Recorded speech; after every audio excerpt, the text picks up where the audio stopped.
Hello friend, મારા નવા વ્લોગમાં તમારું સ્વાગત છે. આજનો વ્લોગ છે આપણે શાકભાજી લેવા જવાના.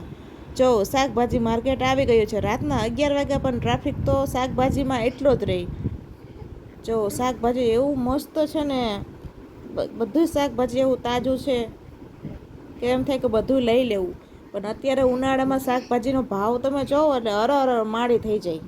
બધાનો ભાવ એટલો છે. પછી જે આપણને અનુકૂળ આવ્યું તે શાકભાજી લીધું. શાકભાજી બધું લઈ લીધું જે અનુકૂળ મજા આવી. અને પછી આપણે લીધા બટેકા. જો બટેકાનો તે એવો ભાવ છે, 40ના કિલો ને 50ના કિલો ને એવો બધો ભાવ છે. પછી અમે ગમે ત્યાં જઈએ, અમારા પ્રાંશુલભાઈની રમત ચાલુ જ હોય.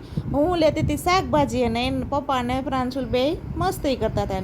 ને આ બધા નાના નાના બાળકો રમતા હતા. તો પ્રાંશુલ કે પપ્પા મારે રમવું. તો પ્રાંશુલના પપ્પાને મેં કીધું જાઓ તમે પપ્પા દીકરા રમો, હું લઈ લઉં શાકભાજી. જો પ્રાંશુલભાઈ કેવા મજાના એકલા એકલા રમે છે. એને ફ્રેન્ડની જરૂર જ નહીં હોતી. પછી અમે વળી ગયા ઘર તરફ, શાકભાજી લઈ લીધું, પ્રાંશુલભાઈ રમી લીધું. જો આ અમદાવાદનો નજારો.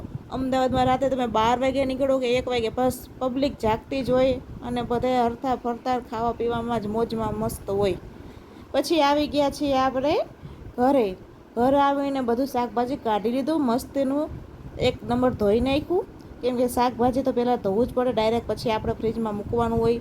આપણે શાકભાજી ધોઈને નીકળી ગયા રસોડામાં. શાકભાજી આપણે બધું ફ્રીજમાં ગોઠવી નાખીએ, કેમ કે આખી રાત તો પડ્યું રહેવા દેવું ના પડે. એટલે શાકભાજી આપણે ધોઈ નાખ્યું. પછી બધું ગોઠવીએ છીએ. એટલું બધું શાકભાજી તો નહીં લીધું, થોડું લીધું, ચાલે અમારે.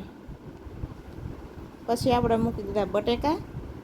જો અમારું ઘર છે નાનું એવું, આ અમારું રસોડું છે, બહુ હકડાશ છે પણ કાંઈ વાંધો નહીં, ચલાવી લઈએ. પછી આપણે ભરી લીધી પાણીની બોટલ. પાણીની બોટલ આમ ભરીએ આમ ઠાલી, કેમ કે પ્રાંશુલના પપ્પાને પાણીની બોટલ ઠાલી જ કરવામાં આવડે. પછી મેં શાંતિથી 1 ગ્લાસ ઠંડુ પાણી પીધું. પછી પ્રાંશુલભાઈ પાછા ઘરે આવીને રમવા માંડ્યા. જોઉં બસ એને એકલા રમવાનું જોઈએ, બીજું કાંઈ નહીં. એને એકલા રમ્યા. મમ્મી પપ્પા આડા આવવા ન જોઈએ. પછી આપણે ભરવા ગયા કુલરમાં પાણી. કુલરમાં પાણી ના ભરે તો કુલર ભાઈ આપણને હવા ના આપે.